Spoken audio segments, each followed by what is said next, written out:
Hey, what's going on, bread boy? Hey, what's up, Christian? Not much. Just here on Discord. It's crazy what happened to the studio and real. Anyway, I'm gonna take this opportunity to show you this cool Google plugin that I found the other day. I think you'll like it. Yo, word? What'd you find? Yeah. It's really dope, actually. I can't believe they're just giving this shit away. Here, let me just. Hey, yo, it's me. I'm the bread boy. What the hell? Is that me? Yeah, you're damn right it is. It's me. I'm the crispy bread boy, baby. Wait, you found a voice changer of my voice on the internet? You're damn right I did, son. So, like, for free? That just exists? He's like, I don't know. I don't make the rules. I just went online. I Googled bread boy voice changer, and there it was. I downloaded this shit. I'm like, but you like, but why does this exist? Are you going to do this for the entire cast? What the hell? Hey, sorry I'm late. How y'all doing? Hey, how's it going, Justin? Hey, how's it going, juice boy? It's a me, bread boy. Wait, what? Don't listen to him, Justin. That's just Christian doing a voice changer that happens to be my voice. Yeah, don't listen to him, Justin. It's a me. I'm the real Brendan. I'm so confused. Justin, listen to me. He's just trying to mess with you. Yeah, Justin, he's messing with you. Okay. I can figure this out.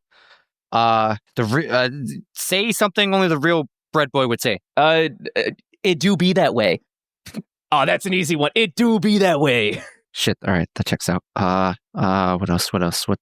Okay. The real Brendan would have certain opinions on Boa Hancock. Go. Oh yeah, no, that's super easy. Yeah, I think, me personally, I find that Boa Hancock has a very fun skill set in terms of her combat ability. I really like her devil fruit. I enjoy the dichotomy of like the Medusa sisters and the fact she can turn fuckers to stone. I mean, I know that she gets a bad rap for like kicking animals or whatever, but I think there's enough complexity in her character to like drive home this sort of broken character. And you know me, I love me some characters with flaws from time to time. Yeah, I like Boa, and I think that time she kicked a dog was cool. And I like arrows and stuff. Her snake's cool, I guess. Damn. All right, I really thought it would make Christian crack.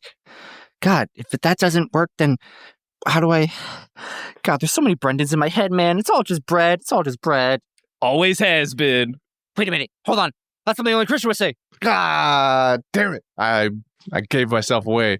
Fool. God damn. All right. This fucking dickhead, dude. I fucking hate this guy. Detective Cole, I would have gotten away with it too if it wasn't for these meddling kids. And meddling kid. Justin came in and he just like, I'm not getting into it. What the hell, man? Me and my 2 chicken breast brain are OP. I'm deleting this thing. This extension is worthless. Oh yeah, is it now? because you sold yourself out. Now the extension's bad. I don't know why I'm offended. Why am I offended? Yeah. It's like I heard my own voice in my head, and suddenly I'm like, "What the hell, man? This is an outrage. This is an outrage." I feel so taken advantage of. Well, I mean, it's flattery, right? You know, someone enjoyed your voice enough to create an entire voice changer mod for it. Yeah, but it sounded so much raspier than like my normal voice. Or was that mostly you? Well. Okay. Who do you think made this? Was it like Dylan? Was it a Patreon? I don't know. Watch it be Dylan. That would just be the icing on the cake. He's got enough sample text, you know? Or sample audio clips, you know? There's about 3 years worth of our speaking. Surely you could feed that into an AI at this point and have it pump out any of our voices, really. Oh, God. Could you imagine, though? That would be awesome. I say as I just got done living it. we have, they have AI art now. We're just going to have an entire episode where our AI bots just talk to each other about One Piece. And it's the most nonsensical thing you've ever heard in your life. I can't tell if I love or hate it. Like when you read online about how they fed an AI 10,000 movie scripts and then had that AI write a movie script. We can just like write any like lines we want, and then you just hear like an actual podcast go off in real time of us. Yeah. Hold on. I fed this Wait. AI 10,000 hours of One Piece podcast, and this is what he had to say. I don't know if AI is that intelligent yet. However, I think we could streamline our summaries by just making the bot watch all of One Piece, and then we just tell it to make a summary for each couple episodes. I thought you meant the read part of the summary, not the write part. I was like, what are you talking about? Make it watch One Piece. Just make it write a summary. And then I realized what you were going for. Okay, never mind. I mean, both work. I don't know. Both do work. Yeah. Hey, Christian, why don't you read the summary with my voice changer again? I mean, I know you just uninstalled it and everything. Yeah, I mean, I uninstalled it. There's no coming back from that. I'll read it as me. I mean, why would I want to be Brendan anyway? That guy likes Boa Hancock of all things. Fucking rude. We return to our journey this week with the scene of Sabo's ship being gunned down by the celestial dragon Saint Jalmac. With Dadan being dragged over the shoulder of Ace, the duo returned home in one piece. And closely behind them is Dogra, who has come to inform everyone of Sabo's unfortunate demise. We see everyone grieve and even watch Ace receive a letter Sabo wrote right before his grand escape.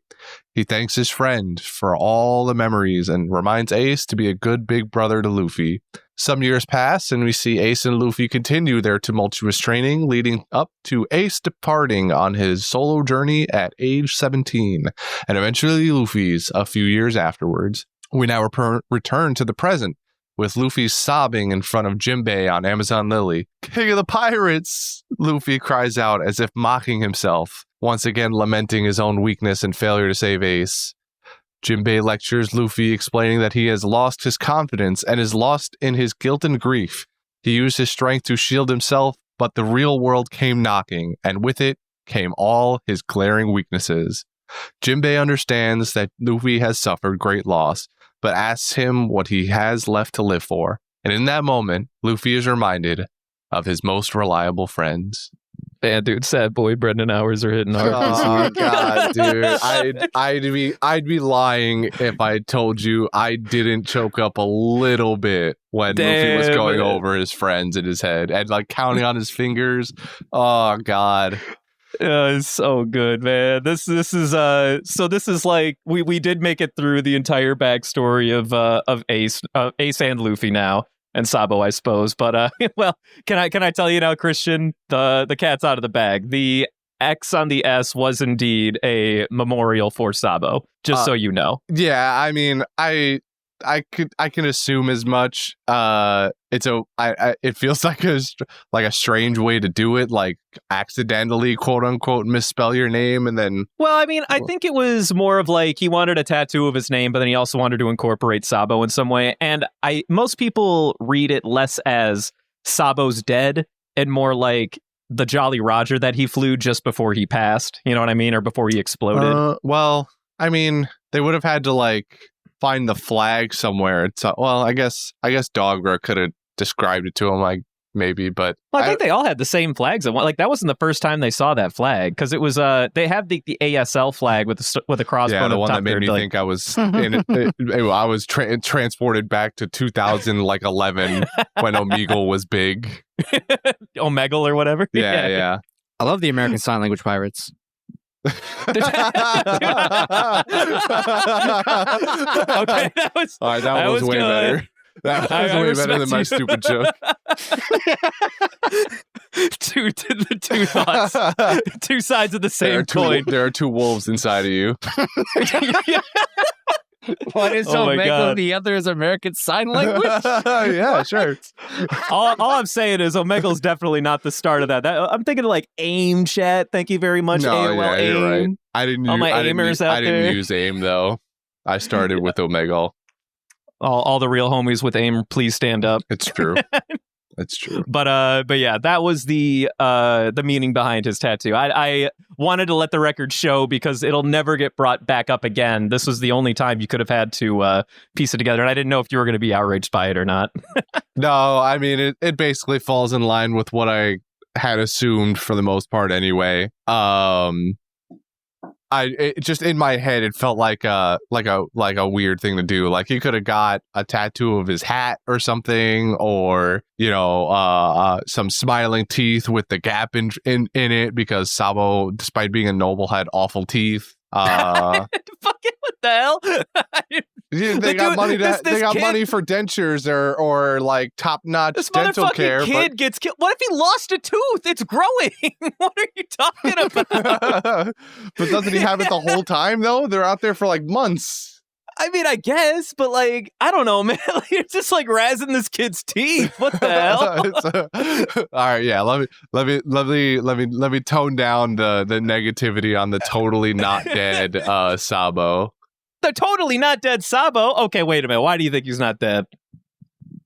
Do you want to get into this now, or do? All right. I want to get into this now? When are we supposed to get into it? Question mark? I don't know. Like 10 minutes from now, when we get to the part where we see Dragon again get on his ship. All right. So the entire basis for this now, it looks really not good for Sabo in that first episode. Right, like his ship blows up. He's trying to put out the fire. His hat's in the ocean. His hat's floating around in the ocean. Well, this is when he's going to pat the flames out after the first shot, and then the celestial dragon goes always double tap, and so he goes for the second shot. He's real insulted about it, but then. Right. I don't remember if it was the same episode or the next one, but either way, we get Dragon back on his ship. Which was also, by the way, just moored outside of Zoro's house at this time.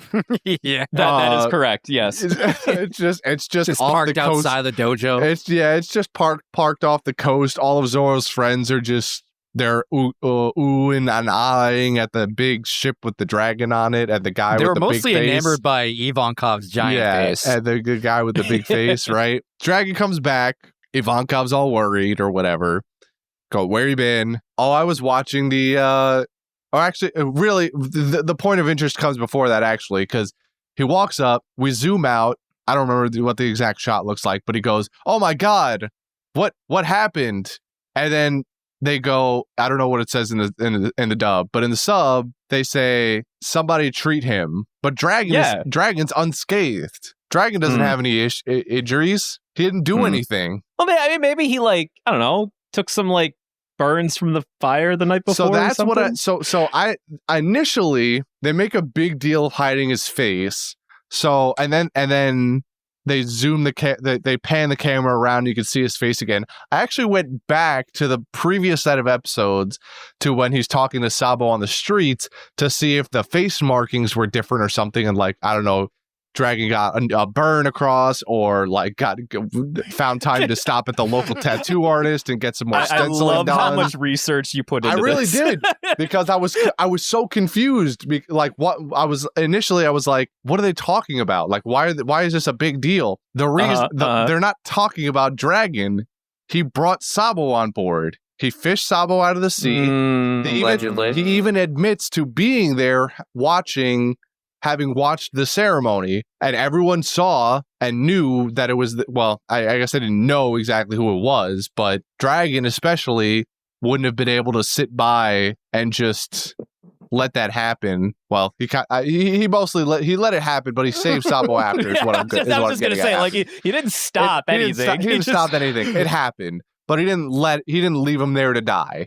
He picked him up out the ocean and hit him in his cloak, which is why we don't see him when he first walks up, and then don't see him after, because he's been taken into the ship's doctor's office. I don't know. I personally find this hard to believe. The dude got double tapped by a bazooka, and Dragon he couldn't have stopped it, right? There's nothing he could do. He's out on the shoreline. No. I don't believe there's no way Dragon could have stopped it without getting noticed in some regard. Obviously. Okay, so you don't think that he last minute swooped in fucking Batman style or something, and then plucked Sabo him off the clearly boat? didn't get out of this unscathed, because again Ivankov is very shocked by whatever has occurred.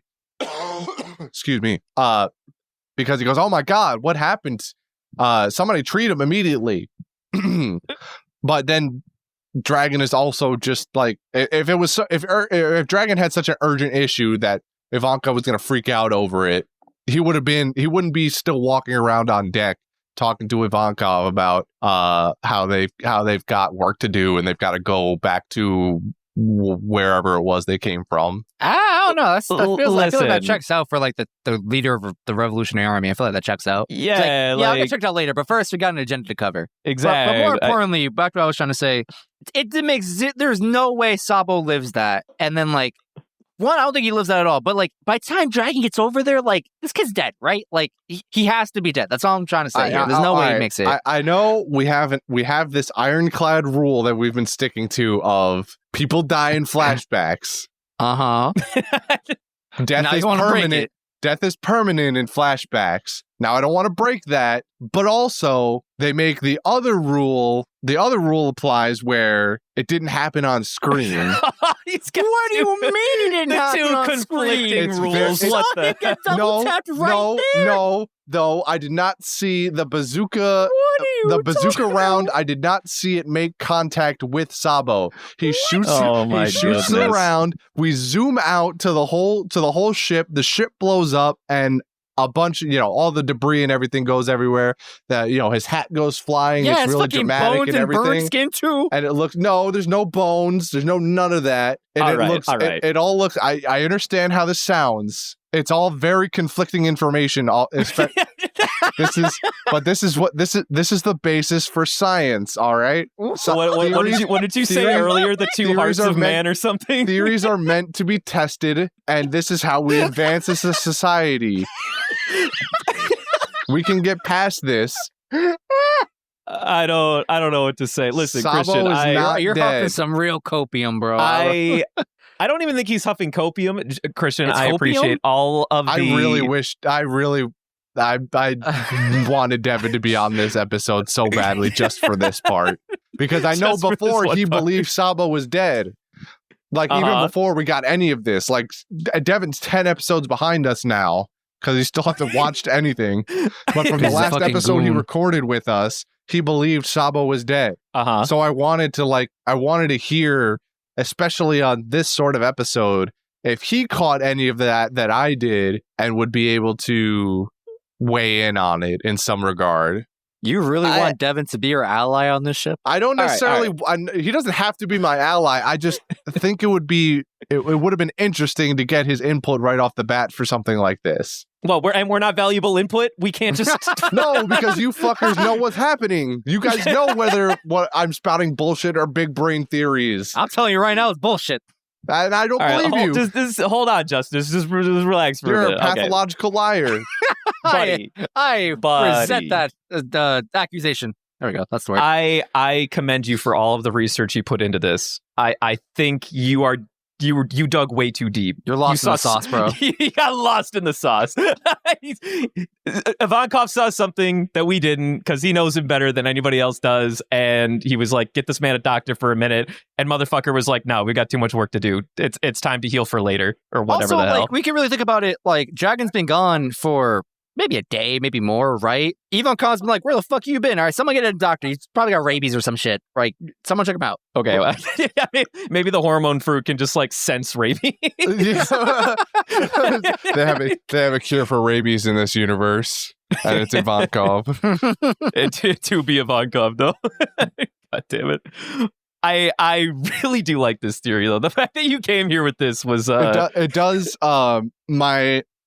the other crux of why I thought Sabo was alive, though, was kind of shattered because I was under the impression that Luffy would go in search of Sabo after this to try and tell him about Ace's death, but he thinks Sabo's dead too. So this falls in line. Dead. This falls in line with what? Yeah, thinks he's dead because Sabo's actually alive, but he thinks he's dead. This falls in line with what you were saying before, where this is just Luffy reflecting on the fact that he has now lost both of his brothers at this point. So that I don't know. I mean, that part I can concede. You can have that victory over All right, me. Hold on. Hear me out. I think this is why I even brought this up in the first place, was because I wanted to like get to that point in the conversation where it was going to be like, so yeah, Oda used this backstory, which we have not gotten, by the way. this entire like Luffy backstory has really only come in 500 episodes into the fucking series, which is a little ridiculous when you think about it. only now do we really know what makes Luffy tick as our primary protagonist beyond like, I guess, his drive to match up to Shanks or whatever the hell. But that's such like a shallow understanding of like what made Luffy who he is today in this series or whatever. And this whole backstory, its only real purpose was to demonstrate that Luffy's gone through this trauma once before, and it was hard for him to overcome then. And what got him to overcome it was Ace. Therefore, losing Ace is just it's the straw that broke the camel's back. He's got little to no confidence left until... To play Devin's advocate here. Do you say Devin's advocate? Yes, I did. Wait, why? Unbelievable! Wait a minute. So good. That's a great bit. What the hell? Why have we never thought of this until that's now? so good. As I was saying, to play Devin's advocate here. I thought you Freudian slipped me, but you're a fucking genius. Holy shit, his brain does have wrinkles. His neurons, they're reaching. They're grasped. No, they're not reaching. They've clasped. They've clasped. They've made contact. Holy shit. Dude, oh my god. People are going to think we recorded all of these episodes back to back to back. How much we reference these stupid fucking neurons. We did not, by the way. Oh god. Holy fuck. All right. Sorry. Go on. Back to what I was trying to say. It could honestly feels a little bit like maybe the ass pull is not the right word, but a little shoehorned to like just conveniently plop this little Luffy backstory right here and now without like any type of like lead in. Honestly, like I would buy this, or maybe I would appreciate this more if like there was just a little bit of a glimpse at all during either Marineford or Impel Down, where like Luffy has a moment where he's like, "Oh no, not again!" You know, like, "Oh no, I'm gonna lose another one." Like just a little tease, something that doesn't make this feel like it's coming out of nowhere for me. That's what if Devin were here, I feel like he'd say that. I can concede that even like the smallest hint that Sabo existed before this flashback started would have improved the backstory progression for sure. I would say I find it interesting you mentioned shoehorned in. I don't think it's shoehorned in at all. I think the only reason this is being shown to the audience is to reinforce that Luffy's been through this before, and now the audience is being made aware of exactly what he has been through. I definitely think that there are ways to improve upon that. Like there are definitely layers that you could have thrown in there to, I guess, make it a more satisfying experience for the audience. But there's really nothing here that I feel like is out of place. Maybe only additional context to improve upon. It feels like almost blindsiding, or just literally out of nowhere. And I'm like, wait, what? When did he suddenly get another brother? Where was this? Where was all this knowledge or foreshadowing or something? Give me something. I do suppose that's okay. And that kind of piggies back to the big like reveal back in the day was, when they originally agreed to be brothers or whatever. Apparently, like in the manga panel, you can like see off screen like this third glass or whatever, which everyone like points to as being like, see guys, like it was always in the cards. Like we knew he told us the whole time. He was like waiting for the big reveal, and it's like yeah, but I mean, there's also you also could have just like literally told us. One more. Give me one more. Yeah, one more little seed. Something as simple as Luffy at some point in the like hitting rock bottom and Impel Down, when he thinks he's not going to get out, or when he's dying for the fourth time or whatever, just being like, not again. I can't go through this again, or something like that along those lines. At any point he could have been like, I refuse to lose my brother, not again. That I can concede that would have probably hit a lot harder, especially for people who like know. Then they could like rewatch it and be like, oh no, yeah, is it? He said it. Oh no, my heart.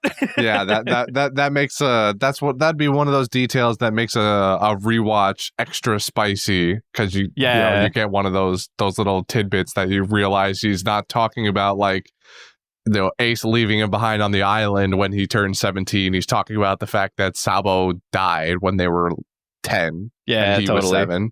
I can agree. I do think that Sabo deserved to have a slightly more presence before this backstory started.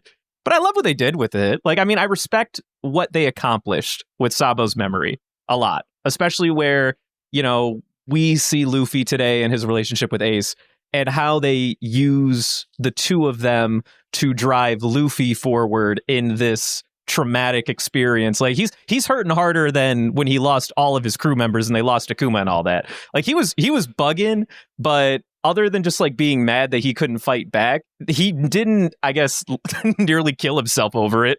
He's like actually getting close to like murking himself out here. Jimmy has to like step in and stop him. I feel bad, man. My With boy. some very, very tough love, but we'll get to that. Yeah, we can get to that. But maybe before we get to after the falling action of the end of the back. So let's finish the tail end of the backstory. So to start with, Dadan and Ace, of course, did make it out. And I remember like last week, I don't know if maybe we got Christian. We probably didn't. I was like, but maybe Dadan died and only Ace made it out. But I want to remind the team at home that at some point, as Ace was dying, he was like, and tell Dadan, I'm sorry and thank you for, you know, looking after us or whatever. And then he's like, right before he like goes into his coma or whatever. How dare you poke holes in my flawed sense of continuity? Yeah, no. How like, dare you she was remind me how alive. little I remember from 4 weeks ago. I was hoping that no one would remember that as I was like, and I didn't. I just wanted to let the record show I remembered, audience. I remember. Make no mistake. But yeah, so Ace and Luffy were always going to be fine or whatever. They kicked Blue Jam's ass. They got out of the fire. You know, Dadan was like, get behind me, Ace. I'm going to get us the fuck out of here. And like barrels through all the flame, through the fire and flames. You hear the guitar riffs in the background.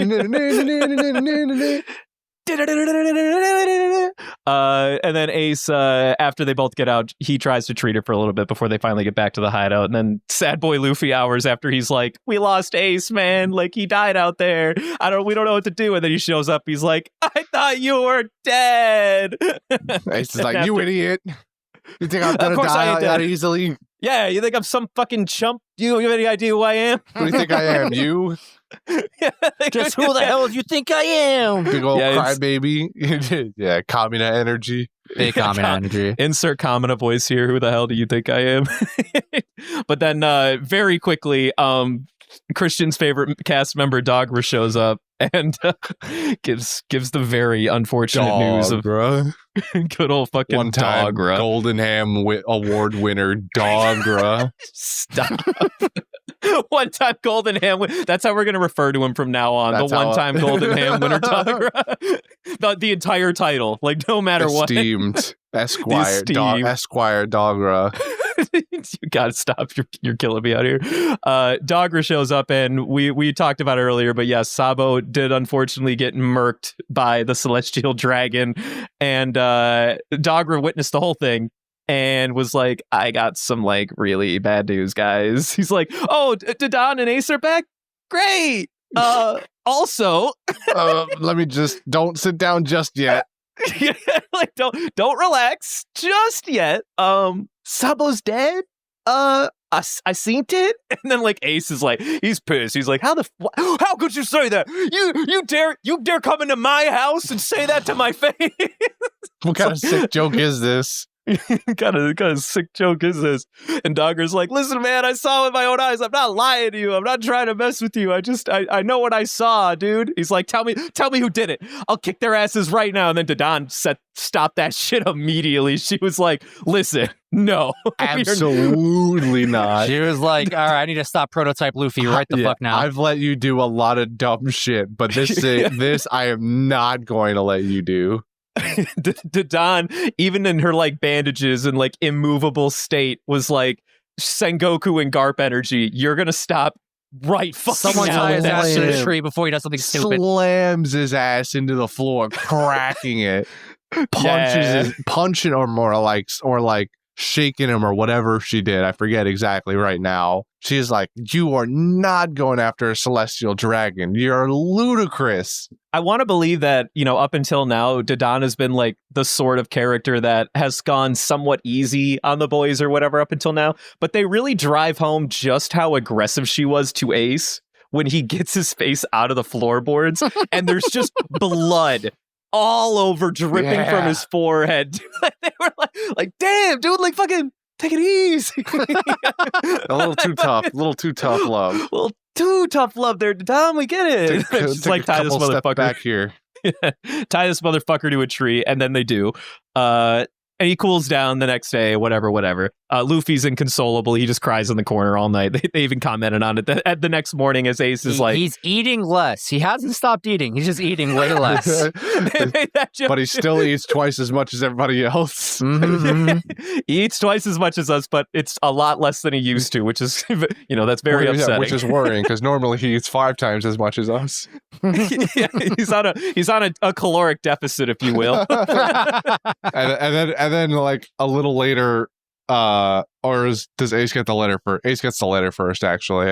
Ace gets the letter first. In fact, I don't think Luffy ever read the letter. No, I don't think he ever showed Luffy the letter. No, he definitely took that with him. Yeah, just kind of like went out into the woods and he gave Luffy the spark notes later. Yeah, and then he has his little his crying moment also.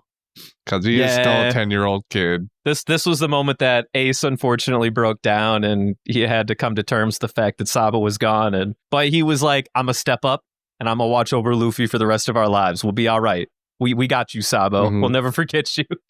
It was so adorable too. Like as they're back to training in the woods, like they sort of get their shit together, and as Luffy and Ace are fighting each other, they look over at like some fucking rock, and there's like a Sabo comment in the back, like, "Yo, Luffy, your punches are getting better." And then as Luffy smiles, Ace is looking over like, "You can't go easy on a man. He's got to get better." And then they both like have that realization of what they've done, what they're imagining.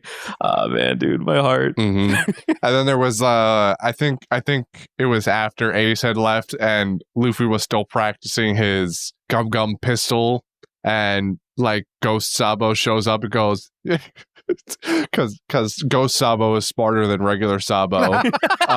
Goes like, Luffy, I think you should really lower your center of gravity before you fire that move off first. And then he does, and he shatters the whole rock. And it's like, wow, thanks, coach.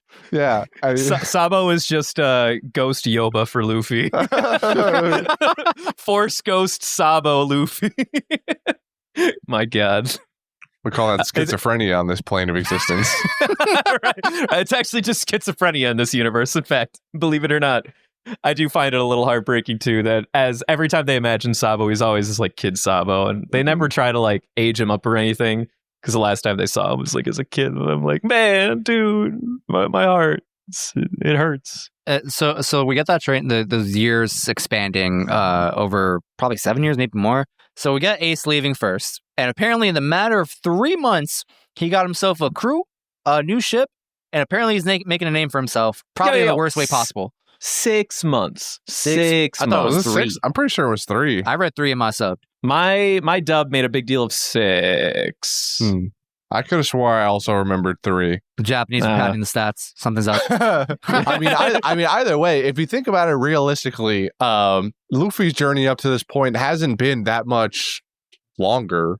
I believe it or not, from the start to the point when they split up was about 6 months, give or take.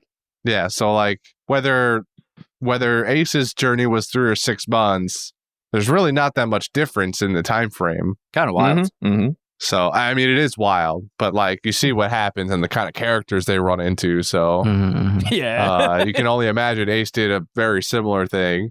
Although how they made it anywhere in the dinky little boats that they start with is wild to me. I also feel good telling you that the first goon, so there's like a little side like light novel that I don't know if Oda wrote it or if like somebody on his staff wrote it. I assume Oda did. There's like a light novel series that like expands on what happened between when Ace left and when he finally like met up with Luffy again for the next time or whatever. Like basically chronologing all of his journey up until he became a fully fledged Whitebeard pirate or whatever.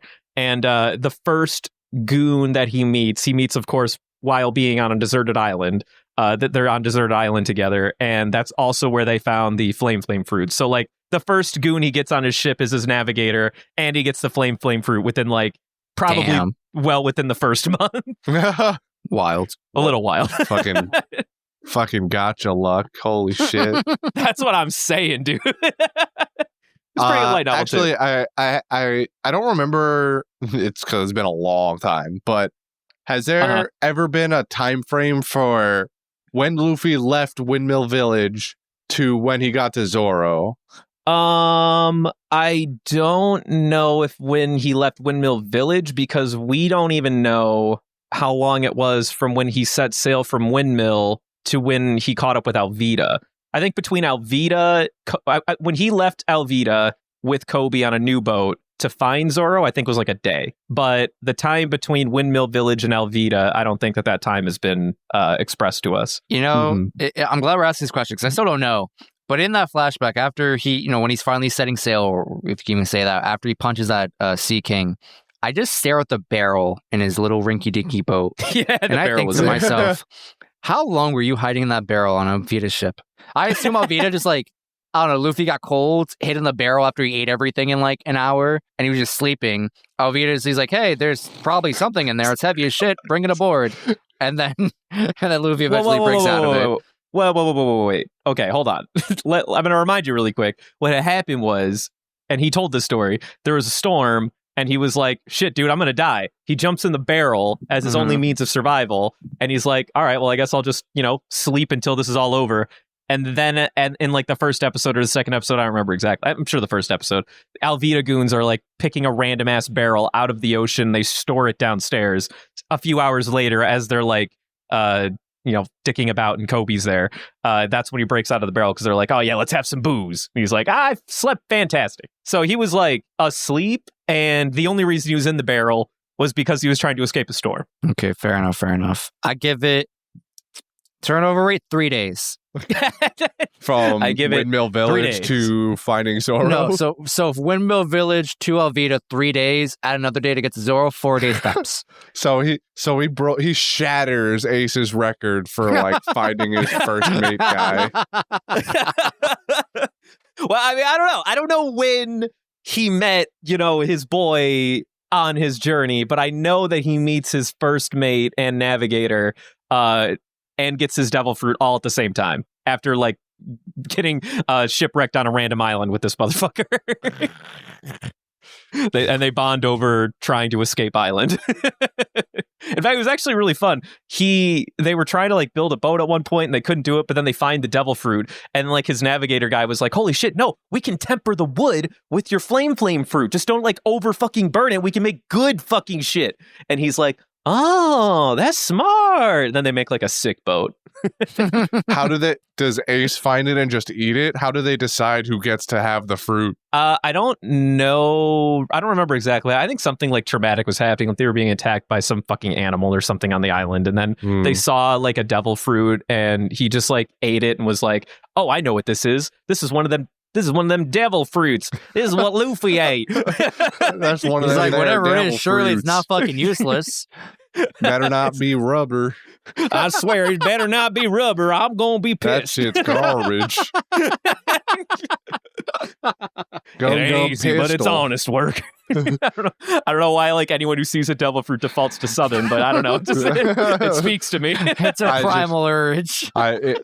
This just reminded me of like the idea of like when Luffy punches the paid actor Sea King. He goes something like, I've spent 10 years working on this technique, and it's gum pistol. And then in like, I mean, he goes out and has a lot more experiences, but then in a couple of months he has like 30 techniques now. Yeah.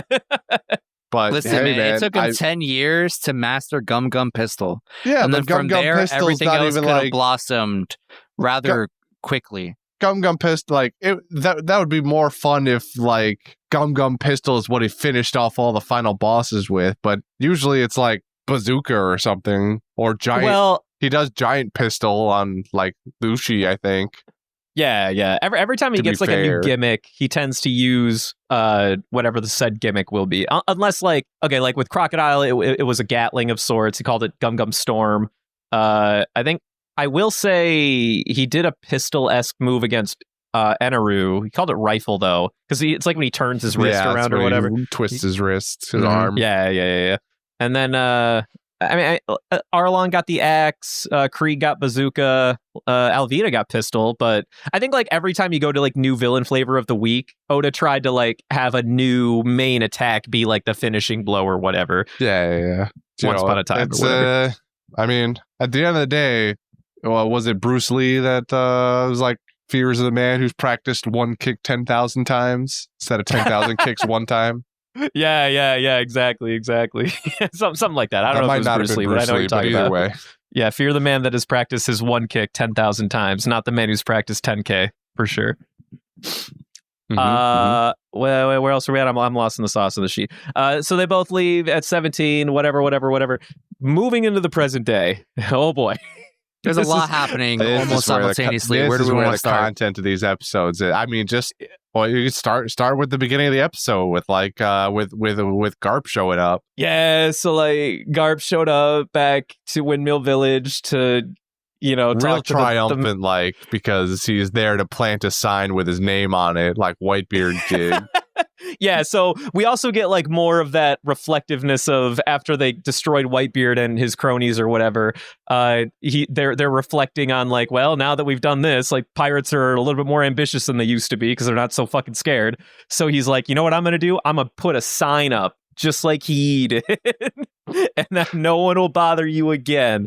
But then, of course, as we pan out from Garp on the shoreline as he's showing up into town, who other than our girl and our favorite Mother Dadan getting just plastered at Makino's bar after finding out the news of poor Ace, and she steps out and confronts Garp or whatever, and oh man, it was sad, dude. I felt bad. It's been a long time and I forget things I've said numerous times. I did not have an opinion on Dadan, mostly because I kind of forgot Dadan existed.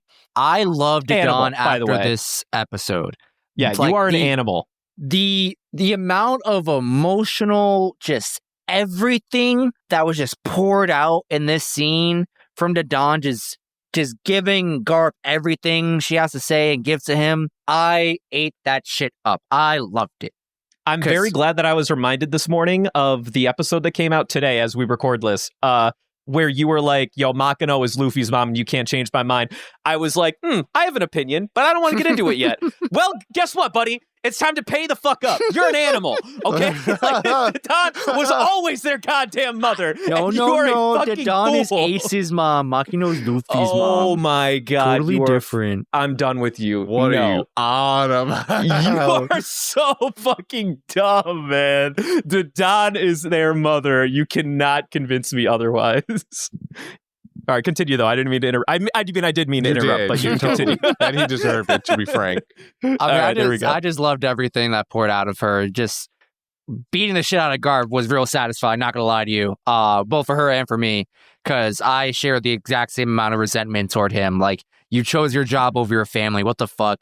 And then Makino comes in and defends him. Was like, can't you see he's grieving and hurting more than anybody? She was like, no, he's not. No one's hurting more than anybody right now except Luffy. Luffy's going through the most. And you just see Garp just fucking wallow in his own pity or whatever. I think that what they did between Garp and honestly, Garp, Makino, and Dadan here, there's very little I would change. We have Garp, who was already struggling with what he needed to do for his family in the heat of the moment.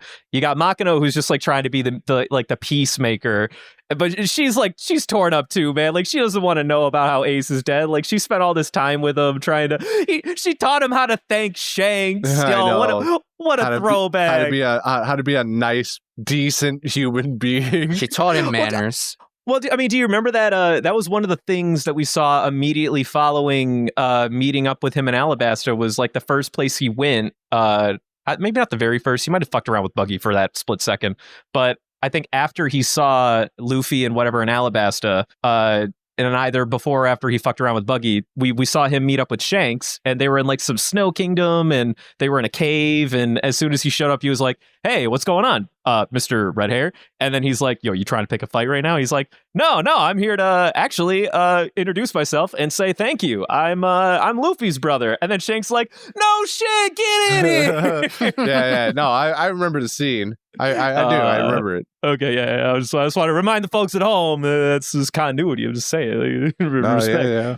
And then of course, Dada just given. I mean, she is the voice that everyone feels probably. For people that love Ace, she's the voice that everyone in the audience feels right now. Like, what, Garp, you fucked up. You didn't do your job. Maybe you did your job, but you didn't stick by your family. The voice of Justin or whatever. I loved everything about these three characters in these moments. It was honestly, mwah, it's perfect. Bro, watching Makino break down though, that tore me apart when she realized that, like, yeah, Luffy's going through it the most, and she just ran off. Yeah, it do be breaking our hearts though. It was sad boy hours for sure. This is definitely on the list, by the way. So we're clear. This is on the sad boy Brendan hours list. Is there a sad boy Brendan hours list? What, did I miss something? Yo, what? We talked about this in the past. Remember I told you that I have a list of my saddest. Oh right. Yeah. Okay. Yeah. It's been a minute since we got to one. That's true. I mean, I guess that's not true. I think Ace dying is also on the list, to be fair. Well, you didn't bring it up at the time, so it doesn't count anymore. I didn't bring it up at the time, but this is sad boy Brendan hours. Like, I'm like, damn, dude, I feel this. I feel everything about these moments right now. And then that was pretty much the entire scene. I think by the time the audience sees Dadan, we're all wondering in anticipation, like, okay, what's gonna happen next? You know she's about to like kick the shit out of Garp for this. Yeah. Is Garp gonna fight back? Is he gonna take it? Although I think we all knew that he was just gonna. Yeah, I mean there was no shot Garp was gonna retaliate in any way, shape, or form. It was just interesting to see what the people around them were gonna think of what was happening exactly, because there should be no reason that Garp and Dadan are having this confrontation right now and having it be the way it goes, given who they are. Right. So and you get a little bit of that with the background Navy that pulls up their guns and is about to shoot, and then later on, after they're basically done with this confrontation, there's two random schmucks in the village that are like, it's kind of weird though. Like, how does Garp know a mountain bandit leader or some shit like that? Like, what does that mean? What does that mean for us? So they don't explore that because it's unnecessary and who cares really. But it's a very compelling scene for. Makino's there. I'm not gonna say she's not important, because she does hold a bit of importance, but this is really about Garp and Dadan here. That Makino plays a minor role in this interaction between these two, and it's very it's powerful. It's a powerful scene. The line that really sticks out to me is when Dadan goes, I mean, why would you even have me raise these boys if it was just going to end up like this? I don't know why, but that mindset really does break me in half. Yeah. Sad boy hours. Tragedy indeed. Yeah, big sad boy hours. And then we move from the tales of Windmill Village. Dadan screams to the heavens like, "You could do it, Luffy. You just gotta hang in there a little longer. Yeah, you'll move past this." She goes, "Luffy, don't be defeated." In the sub. Moving on to, of course, a Luffy, as we've already discussed, just in utter turmoil, having no idea what to do next. He's practically getting ready to take his own life in these. Isn't the funeral before that? Because that's the end of the episd of the last episode. Before you're right. Before that is the Whitebeard and Ace funeral service by the Whitebeard and red hair pirates. Yeah, you got Marco there standing with like the rest of the pirates, presumably from the war. I mean, I didn't recognize every face out there, but there were a couple of goons out there that I think were callbacks from the war effort and whatnot. And I believe Shanks brought them, as he said, I think he said this, to Whitebeard's home island, and that's where they set up shop, or that's where they set up the graves and whatnot. And he's like, hopefully they'll be happy enough here or whatever. And then Marco was like, yeah, I think this is good enough. We appreciate you, my guy. He's like, yeah, I mean, he might have been a rival, but I love the hell out of that guy. I respect the hell out of that guy. I respected the fuck out of him. Yeah. You got to respect the old man Whitebeard. Cool power, by the way. That's all I'm saying. He had a bad fuck-ass power. Just so we're done while we're on the topic. The power's not gone, luckily, anymore.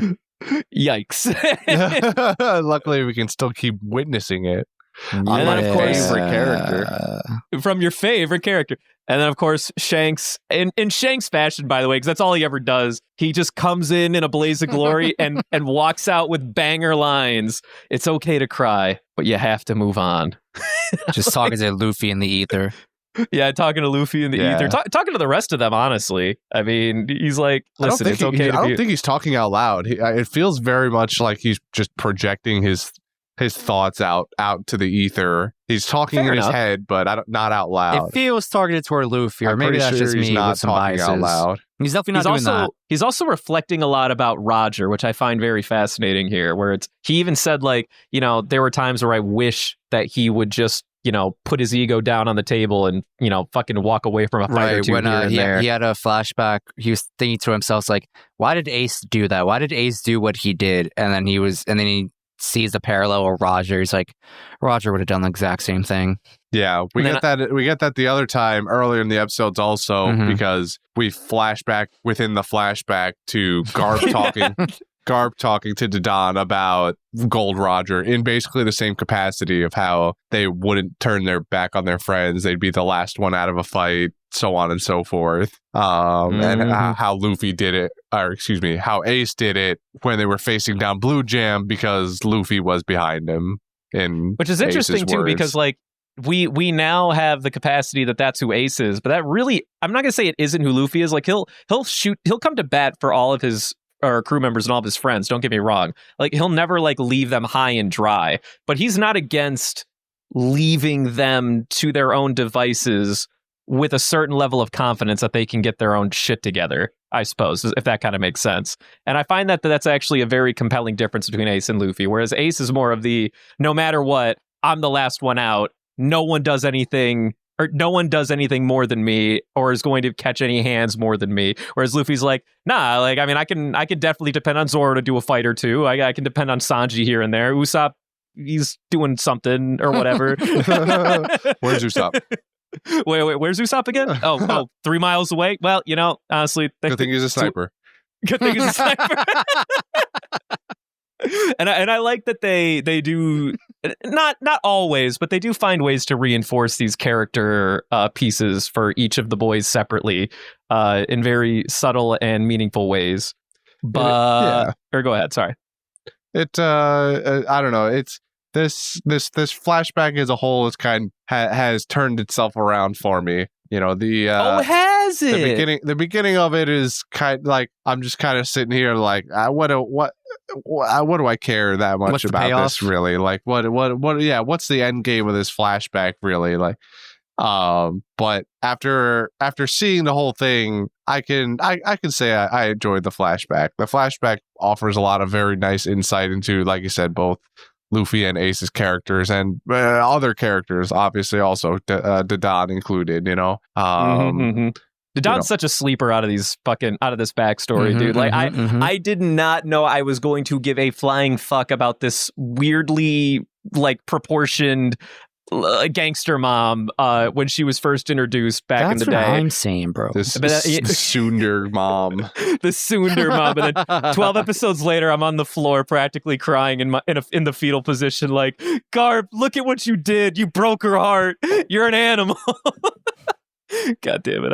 I hate it. I hate everything. But yeah, I mean, I think for the most part that covers well back to Luffy and of course Jinbei or whatever, right? So moving back to Luffy and Jinbei, we touched on it earlier. Luffy's having a terrible time, but Jinbei's trying to talk him out of it. And I think the last thing that or one of the last things that Jinbei said was, you know, your confidence that once allowed you to like soar through the heavens has been completely shattered, and you're being surrounded by all this grief and, you know, sorrow, but you need to find something new to live for, try to find something still worth living for. And he just poses the question, do you have something like that? And that's when Luffy, you know, he stops, he's frozen for a minute, and then we get the moment where he reflects and he's like, starts counting on his fingers. I do. I got my boys and my girls. It's like, damn it, Luffy. My Nakama. I need my Nakama. Yeah, and then he's like, I just want to see them now. I just want to go. I want to know where they are and that I'm sure they're fine, but I want to meet up on the ship again. So I just want to tell him about what happened, man. I just want to talk to him. I got to see him again. God damn it, man. I know, Luffy. I know. It's okay, bud. You'll see him again someday. Believe it or not, they will get back together. I know that might be a spoiler, but they will eventually get back together. That much of a spoiler. Spoiler alert. For the next 1,000 episodes, the Shaw Hat crew reunites. Yeah. It still takes them another 100 episodes to reunite. Dude, could you imagine? I could imagine. I could imagine. I lived through the Naruto filler in all of its forms. Infinite Tsukuyomi. The infinite filler Yomi, indeed, my friend. The infinite filler Yomi. Sorry, I lost my train of thought. Yeah, I also love all the like little mini scenes of him like fucking around with all of his crew members. Every single one of them. I mean, I always think that for the most part, at least by shonen standards, every character that's in the main cast has so much personality and so much to give in their own right.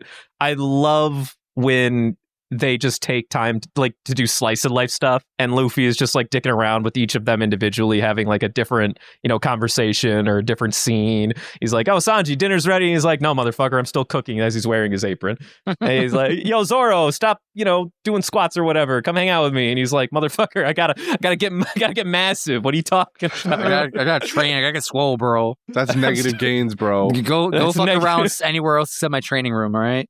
I'm not going to keep the number one chest in the series, lying down, okay? The best statistic at all of One Piece, honestly. Worst statistic I've ever fucking heard. It's the worst statistic in the history of statistics, not even just the show. It's so bad. I hate it so much. I hate that I know that that's a statistic now. All my homies love Zoro's tits, that's all I'm saying. It's so good though. I mean, if you guys have anything else to tack on at the end there or whatever. Nah, man. I mean, that's it. Really, it's I agree. It's heartbreaking, but it's good to know that Luffy is on the up and up now. He's found the light at the end of the tunnel, and the anime also really reinforces it by literally having, as Jinbei's calling out, like his grief is closing in on him. Like the anime does this thing where it's like actually putting him in this like, I guess, like void, being surrounded by all these like darkness bubbles. I guess I don't know any other way to describe them.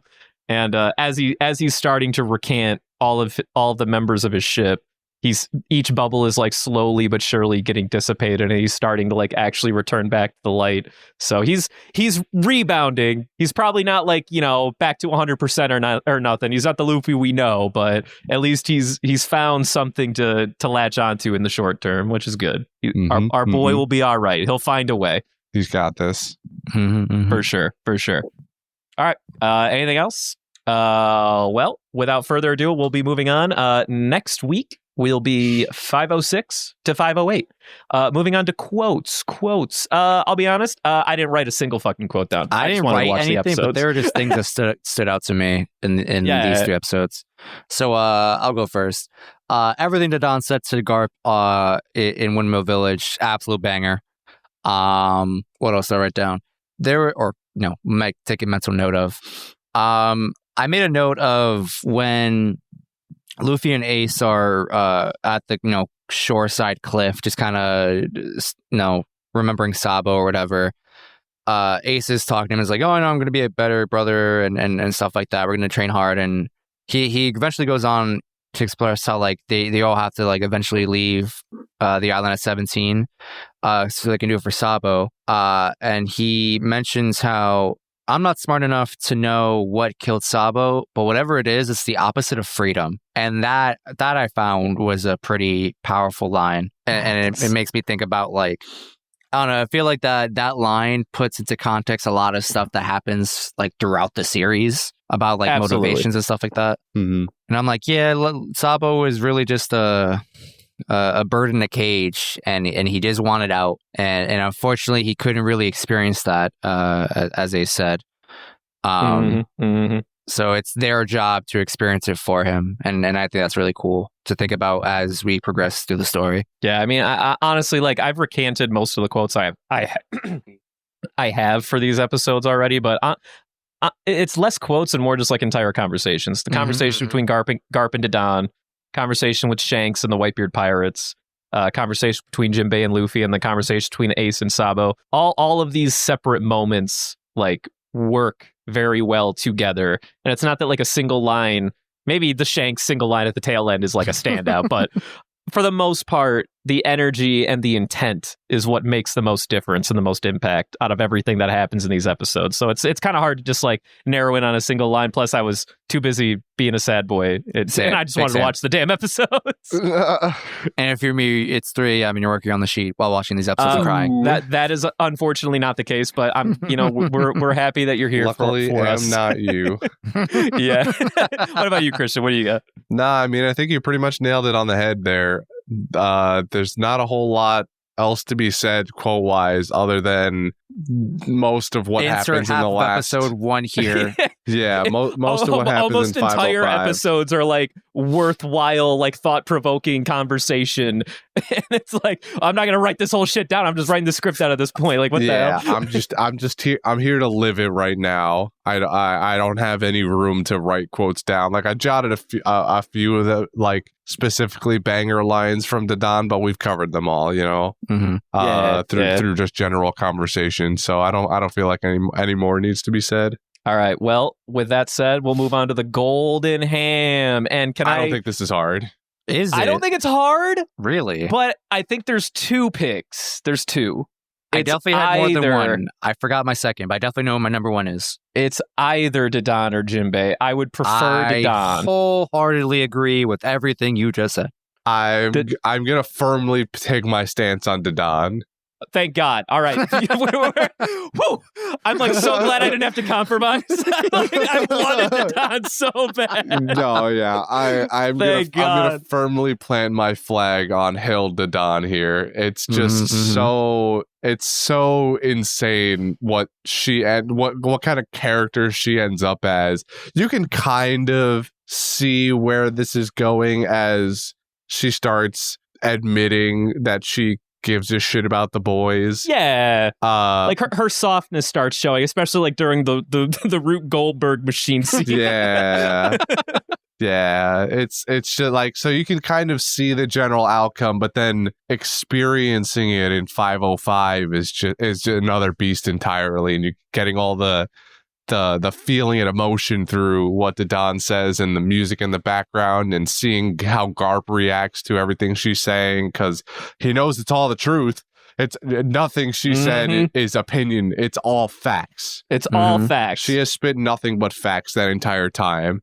And there's nothing else to it, man. I mean, Jinbei brings Luffy out by reminding him of his friends, but Dodon nothing has a whiplash feel more than seeing a character like Dodon suddenly have so much humanity in such a short time span that you just go like, I understand you. And maybe it's the God of War brain in me talking because I recently played that game, but like, I vibe, all right? That's all I'm saying. Sure. Actually, can I do want to, now that I think about it, these episodes also did, in lieu of all of like the seriousness, they found time to have gags. One, I guess, quote that I'll throw in there that was a throwaway that I thought was hilarious. When Ace originally left and all the bandits went back to like say, or like let Dodon know that like he's gone, she was like, yeah, well, good riddance. And then the bandits were like, oh, and he wanted us to tell you something. And then she goes like, And they're like, you said thank you for taking care of me. And then as she starts crying, she goes, she's sobbing or whatever. But the bit that I love is that as like the bandits are like, boss, are you crying? And she's like, shut up or I'll make you cry. And then as Luffy gets done leaving, and he's about to leave, he's like, hey, bye. I still hate mountain bandits, but you guys are all right. And then as she's sobbing again in the same way, she goes, I didn't mean to make you cry. She drops the same line. Shut up or I'll make you cry. Oh my God, I love that. In the sub, at least for Ace's part, when the bandit asks, like, are you crying, Ma? She's like, I'm not crying, you're crying. Oh, okay. And, in mine, they found a way to make her say "shut up" or I'll make you cry both times for the same bit, and I'm like, I respect you. I loved the the motion of her just 180s high, puts her back to everybody, rips out her handkerchief out of her bra, and just bawls her eyes out. Poor Dodon. So good. Also, kind of a gag. After so Jinbei and Luffy are having a little exchange. Jinbei's kind of giving him a little flack. He's like, he's just kind of contesting Luffy, and Luffy's like, "Shut up, or I'll punch you or whatever," like something along those lines. And he's like, "Yeah, I'm half dead, and I can still take you on. You ain't no threat." And then he like freaking judo throws him, gets him to calm down, and then after like a brief moment of silence and calm, we just get an image of Luffy biting Jinbei's arm. Yeah, I thought that was so good. He deadass goes, "I am tired of your bullshit." Yeah, but then Jinbei gets like actually angry about it, and that's when he choke slams Luffy into the rock, and then we get what happens afterwards. Yeah, shout out to Jinbei, but Dodon just has so much heart in these episodes. Yeah, very honorable mention, but gotta be going to Dodon on this one. Absolutely. All right, moving on to fan mail, and we do have an email. Justin, would you like to take the floor? Take it away. We got an email from our listener Mystic, and it reads, "Brownbeard is my waifu. What are you guys wearing?" We can't keep doing this. No, I mean we can. I think Mystic was the first one, wasn't they? Weren't they? Was that? Or am I misremembering? Is my lore off? Mystic is the original. Yes. Yeah. Mystic was because remember back in the day, Pablo I did shoe the bit. confirmation. Pablo shoes. We do. Oh, what the hell did he get here? Jordy's in the Discord. He's trolling around. See, I remembered. I'm the guy who loves the fans. Well, Mystic. It just so happens I am repping my one of my 2 One Piece shirts of the Brook face and a pair of gym shorts. And That's hot. That's hot. First of all, screw Brownbeard. I think you meant to say Sticky Beard. Okay. Oh, Sticky Beard. Oh, Sticky Beard. I'm wearing. I've got a pair of maroon joggers on and a Krusty Krab t-shirt. Krusty Krab t-shirt. pizza is the. Oh, I'm sorry. T-shirt. T-shirt is the you at me.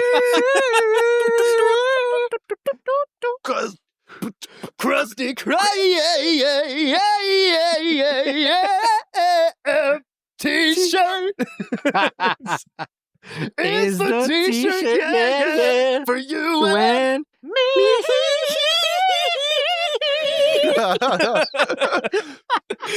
I got too far ahead to finish Justin, it. Yeah, I had to. I would have been mad at you if you didn't top that. What am I That one's wearing? gonna be fun to leave in the edit if he does. Sorry, Dylan. I'm sure he will. I got me a white tank top, my black boxers, and if we count footwear, I'm wearing my black Under Armour super comfy cloud thingy flip-flops. I hate walking barefoot in places. Animal, even in his own home, wearing shoes. I hate it. Or mostly because we have hardwood floors, so it's just cold, bro. I need something. And I don't believe in socks in the home unless it's really barefoot cold. everywhere. God. Yo, wait, are you actually wearing a Krusty Krab t-shirt? That's actually kind of incredible. I got lost in the song, dude. Yeah, I mean it's on the front. It's it's got the logo for the Krusty Krab, like the shell with the like the sign out front. Damn, dude, and then that's sick. On the back, it's a picture of Krusty Krab. Shit, dude. I want that t-shirt now. As soon as you said Krusty Krab t-shirt, like everything else in my brain turned off and was like, must return to SpongeBob song. Yeah. Must return to Bikini Bottom. All right. That was did we all answer? All right. Oh, Patreon shout out. It's also got the Krusty Krab slogan on it. You remember the Krusty Krab slogan? There's a slogan? No, Yeah, hang on. I got tagline. this. Hold on, I got this.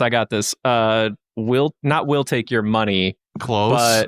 But I fucking know this. It was in like the commercial or something like that. Yes. It was take your money. Come spend your money here. That's what it is. Yes, come spend your money here. God damn it. That's great. I love that. I love money. That. If I ever go to a trivia night at any bar and like SpongeBob's on the menu, I want to be there. Like absolutely. I reminded my my friend James. This is a true story. We were out at a trivia night one time, and we were I think like some SpongeBob question came up, and the answer was Sandy. It was like something stupid, like, "Hey, what's the squirrel's name from SpongeBob?" Something and I'm like, easy that the boomers can even get. Yeah, like even the fucking boomers are gonna get. And I'm like, man, that's the easiest fucking question. Like, give me a hard question. And then somebody at my table was like, well, what's Sandy's last name? And I'm like, easy, Cheeks. And then no, we kept going round robin from there. We said, okay, well, what's Patrick's last name? Star, easy. What's Squidward's last name? Tentacles, easy.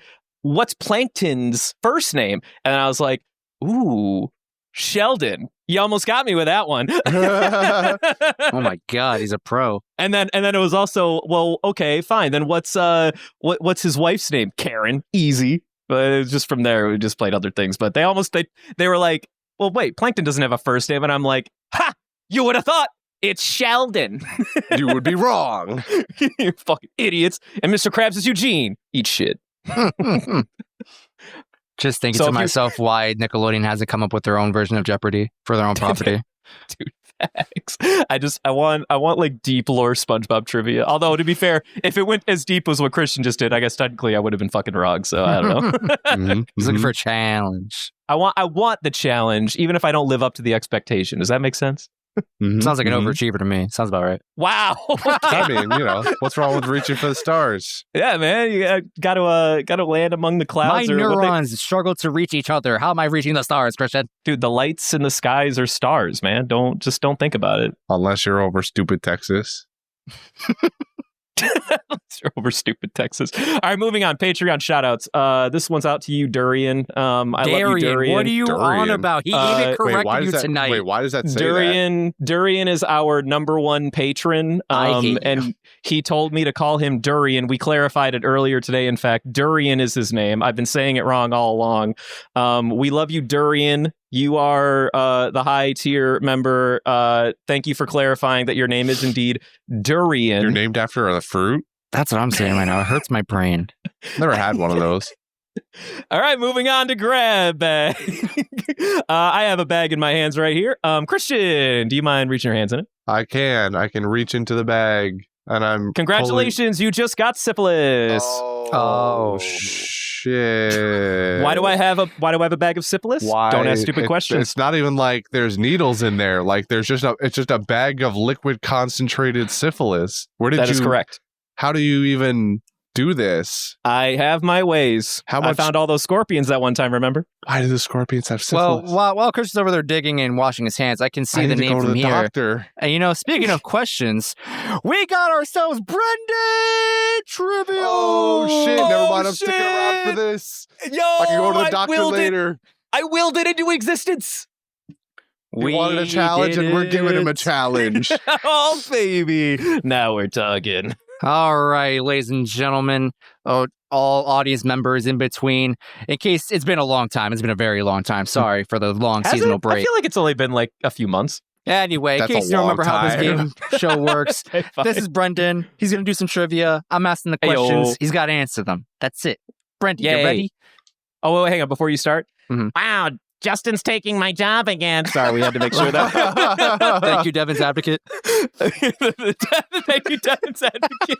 That's a great bit. I will never get over that. That is the best fucking thing I think we've ever come up with. You've ever come up with. Is top 3. I want that shit on the pile of One Piece as well. Devin's advocate. My God, it's beautiful. Christian, can you make it happen? You're a resident One Piece keeper. I'm gonna veto this. What? This isn't a thing that appears in the show. I have to draw a line somewhere. God damn it. That's okay. That's okay. All right, you win some, you lose some. Anyway, Brendan, you ready for your first question? I'm ready, boss. All right. Question number 1. Yes. How many chapters were covered in episode 489? And to remind everyone at home, this is the episode where, I don't know why I wrote Ace, where Shanks arrives at Marineford to put the end to the war. How many chapters were covered in that one episode? Yes. Fuck, dog. Oh, yeah, okay. Can I ask? That's a very specific question. Can I ask a counter question? Is it a fraction, or are you asking whole chapters? Whole chapters, no fractions. Okay, good. That's okay. Then I don't know. I feel confident just saying 1. Is that your final answer? No. Yes. Oh, come on. Have some faith. Yes, I just say 1. All right, congratulations. That is correct. Yes! Motherfucker tried to mess with my head. It was indeed 1 chapter, and the chapter was chapter 580, pages 2 to 15. That particular episode is filled with lots of extra scenes that were implanted, and lots of dialogue, and other scenes were just extended and fleshed out to make content. I guess when you say 2 to 15, though, you could have been like, it actually is a fraction, and I would have been like, I don't fucking know. I would not do that to you nor myself. That sounds like cruel and unusual punishment. He's like, joke's on you. I don't even know what that is in a fraction. Yeah, he's like, I don't want to do math. Same. Very correct. All right. Good start. We're doing great. Yeah. Woo. Ready for question number 2. Question number 2. What is Sabo's favorite food according to Viver card number 0659? Oh, shit. I actually know this. I actually do know this. Actually, before you answer that question, do we want to explain what a Viver card is to Christian? Yeah, sure. Viver cards are those basically things that are made out of your human skin and lead you to right. Yeah, pieces in the person, right? In addition to that, I pay attention. In the real world, they have these like Viver card data books or whatever, where basically they're just like bookkeepings of like random fun facts for random fucking characters from throughout the story that Oda's never going to explicitly say because he can't be fucking bothered to have all these like tiny details expressed. But that doesn't mean that they don't exist. Like everyone's favorite color, everyone's like favorite food, how tall they are, how much they weigh, whatever. Yeah, I think I know this. To like Destiny Grimoire cards. Yeah, literally those. It is also my understanding that Oda does play a hand in what information gets put out, but he doesn't make all of it. And so there's often contention about what's considered canon or not sometimes. Yeah, like sometimes they'll even have like entire backstories, like additional backstory thrown in on their Viver cards to like, and you know that if it's backstory on the Viver card, that it won't be backstory that gets covered in series, I guess, if that makes sense. Sure.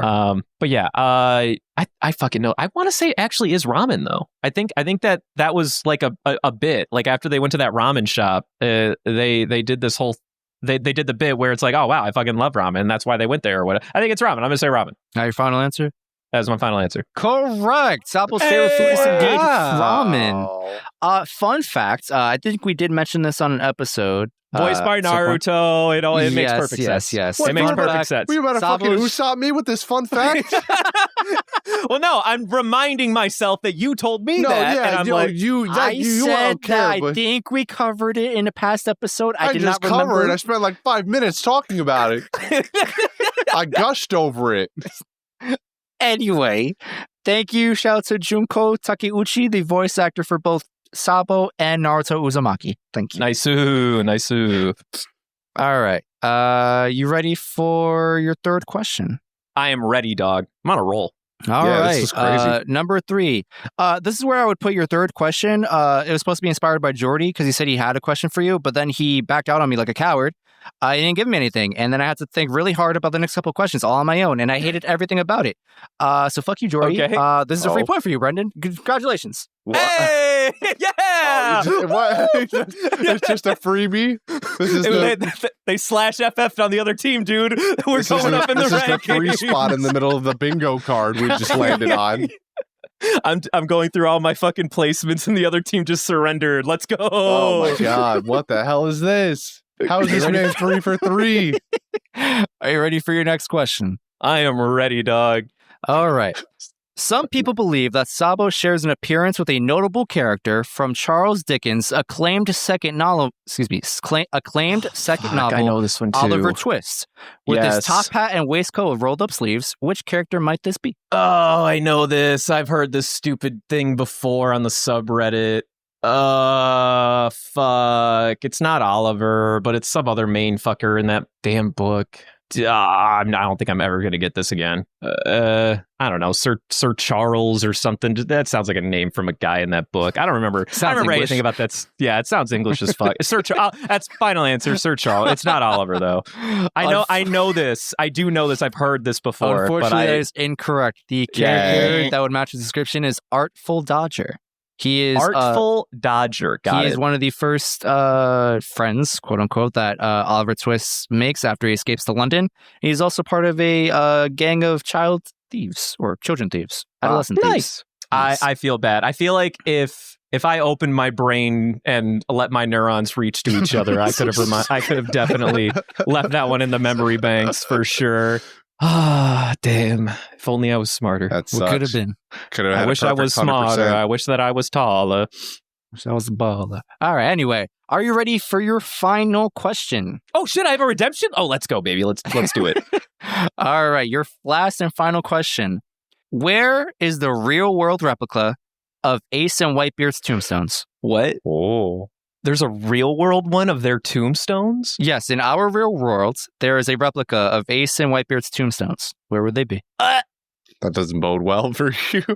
I'm gonna be real. I really thought this was a slam dunk for him. Dude, I know, like, that exists, that doesn't seem like a good sign for... Listen, okay, for the record, I know that all of the Straw Hats have their own statues in... They're scattered around Japan.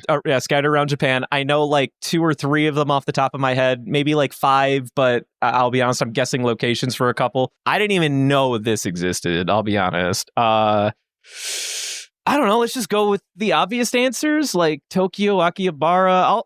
I'll go with Akihabara. I don't know. It speaks to me. Final answer is Akihabara, Japan. Akihabara, however the fuck you say it. I don't know. That's your final answer? Final answer. Ooh, you hate to see it, kids. Yikes. The correct answer is Universal Studios Japan in Osaka. Well, you know, I mean, I didn't know, man. I don't know what you want from me. I'm gonna be real. I really thought this was a slam dunk for you. I thought you knew. I did not even know those. I only know that the Straw Hat statues existed. I didn't know that they had replicas of the graves for Ace and Whitebeard. That's baller as fuck, though. Damn, that's sick. Today we all learned. That was a great fun fact. More on that. Ace's tomb reads, Ace, may your soul be eternal. Your brave soul will always be with us. And Whitebeard's tomb reads, Edward Newgate, captain of the Whitebeard Pirates, here lies a great captain and father, liberated from the exhausting role and labor, who captained the Moby Dick in the spectacular era of pirates. Damn, man. That's awesome. I assume in Japanese, not in English, though. Yes.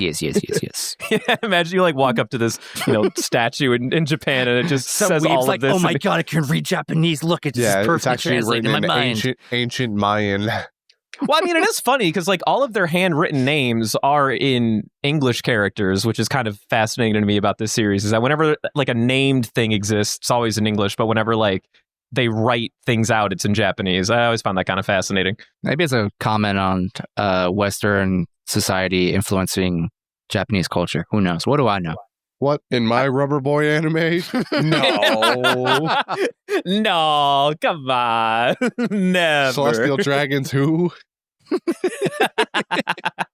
Well, that is the conclusion of our Brendan trivia this evening. I do want to give myself a pat on the back. These are probably the best questions I could ever possibly formulate. These were great questions. I had 2 of these in the bank for a long time, and I was waiting for this particular set of episodes to drop them out because I wanted the funeral scene to happen so I can then ask today's final question. Shout out to the wiki pages for helping me craft the other 2 questions because they're both pretty cool for me to mess around with in terms of writing them. But also I didn't know any of these facts myself, and I'm glad I can give everyone here a worthy Brendan trivia. Do not expect this quality in the future. What? Surely you can do this. Christian, said doubt. Always leave them wanting more. Always leave them wanting more. That's true. You know what, Justin? You've been doing such a good job. Why don't you finish us out by doing the thing? All right. Thank you, So everyone, gracious. for listening to our show tonight. If you wish to follow us on any social media platform, you can do so on Instagram and Twitter at Panda Sightings. If you wish to be like Mystic and send us an email with anything and everything you want, you can do so at pandasightings@gmail.com. If you wish to be like Darian and support us financially, you may do so at patreon.com/pandasightings. And one more thing. If you wish to just hang amongst people who are like you like our show, you like listening to us, you like One Piece, join our community Discord. It is a fun time. There are great people in there. You can be a great people with them. Yeah. Woo! Woo! Family! Family. Yeah. Family. Family. I don't know what else to say. I mean, that covers it. That's all there is to it. Christian, now you do the thing where you end the show. You actually end it. You do the whole ding. All right, it's me, voicing the bread boy again. I'm happy to be here. What's up? Well, it do be that way. Wait a minute, that's not me. I didn't turn the voice changer on this time. Sorry, something in my soul, I think. It just kind of like turned on, I think. Are you me now? Well, I downloaded the voice changer and I wanted you to know what you sounded like pretending to be me. Does that make sense? Oh my God, man. Google Chrome plugin makers move fast. Yeah, no, they're real. Wait, are you the Google plugin guy? There's only one way. It can only be you or Jordy or Justin, or it could be Jordy. Jordy's been here the whole time apparently. Well, we're getting real lost in the sauce. Have a good night, everyone. The numbers, Mason. Stop. What do they mean?